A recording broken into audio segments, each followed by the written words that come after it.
Hello everyone. साथियों, आपके BEd प्रवेश परीक्षा में यह जो प्रश्न है, इसके साथ साथ जनरल अवेयरनेस से यानी सामान्य अध्ययन से जितने प्रश्न आपके परीक्षाओं में ज्यादा बार पूछे जाते हैं, इसका हम क्या करेंगे, अध्ययन करेंगे। साथ ही साथ देखेंगे कि ये बीएड प्रवेश परीक्षा में किस टॉपिक से ज्यादा प्रश्न पूछे गए हैं। तो पहला है, योजना आयोग का गठन कब हुआ। यह प्रश्न आपके परीक्षाओं में 2 से 3 बार आ चुका है। तो योजना आयोग के बारे में अगर जितने भी प्रश्न बनेंगे, हम चर्चा कर लेंगे। योजना आयोग का गठन यह हमारा कब बना था, डेट भी पूछा जा सकता है। तो ये आपका 15 मार्च, 15 मार्च आप कॉपी में नोट डाउन कर लीजिए, 15 मार्च 1950। एक बार ऐसा हुआ था कि डायरेक्ट ये जो क्वेश्चन देख पा रहे होंगे, ऐसे ही क्वेश्चन पूछा था और एक बार दे दिया था डेट 15 मार्च 1950, 16 मार्च 1951, ऐसे ही करके दे दिया था, जिसका उत्तर जो होगा यह 15 मार्च 1950 होगा। अब योजना आयोग से जो प्रश्न बनेंगे, कभी देखा जाता है कि योजना आयोग के जो हमारा क्या होते हैं, ये अध्यक्ष कौन होते थे। अध्यक्ष की बात करें तो हमारा यह जो अध्यक्ष होता है, यह हमारा पीएम होता है। पीएम यानी प्रधानमंत्री होता था। क्या होता था? प्रधानमंत्री।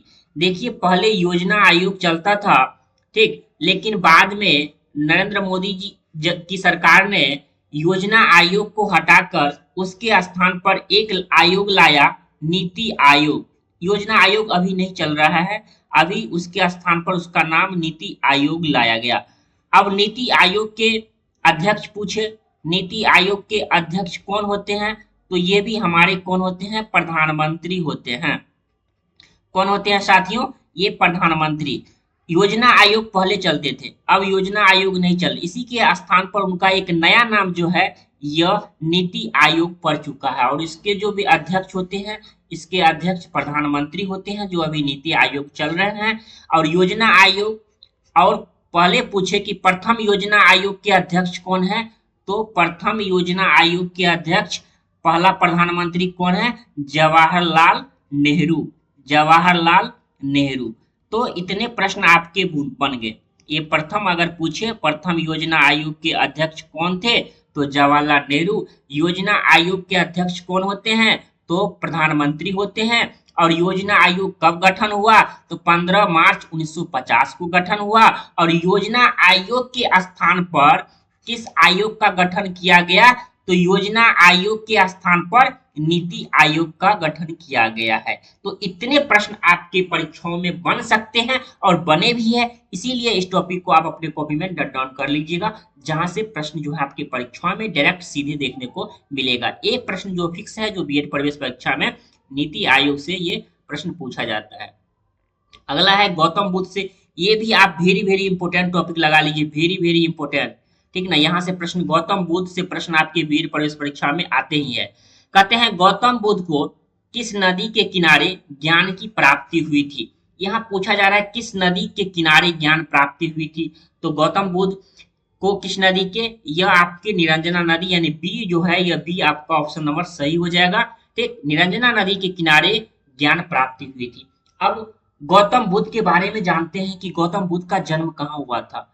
उनका जन्म कहाँ हुआ था, तो उनका जन्म जो हुआ था साथियों, लुम्बिनी, कपिल वस्तु के एक लुम्बिनी ग्राम है, वहां लुम्बिनी ग्राम है, लुम्बिनी, तो कपिल वस्तु के एक लुम्बिनी ग्राम में उनका जन्म हुआ था। जन्म, और पूछे कि उनकी मृत्यु कहाँ हुई थी, तो मृत्यु जो हुई थी ये कुशीनगर।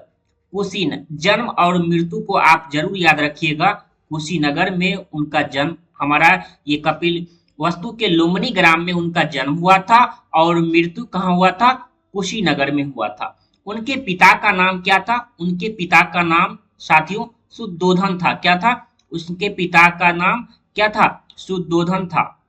और माता का नाम क्या था, माता का नाम जो था वह माया देवी था। इतना आप जरूर याद रखेंगे, माया देवी। और जन्म कभी पूछा जाता है कि कितने ईसा पूर्व, 563 ईसा पूर्व जो है उनका क्या हुआ था, ईसा पूर्व उनका जन्म हुआ था। ये भी आप याद रखिएगा, 563 ईसा पूर्व गौतम बुद्ध का हमारा जन्म हुआ था।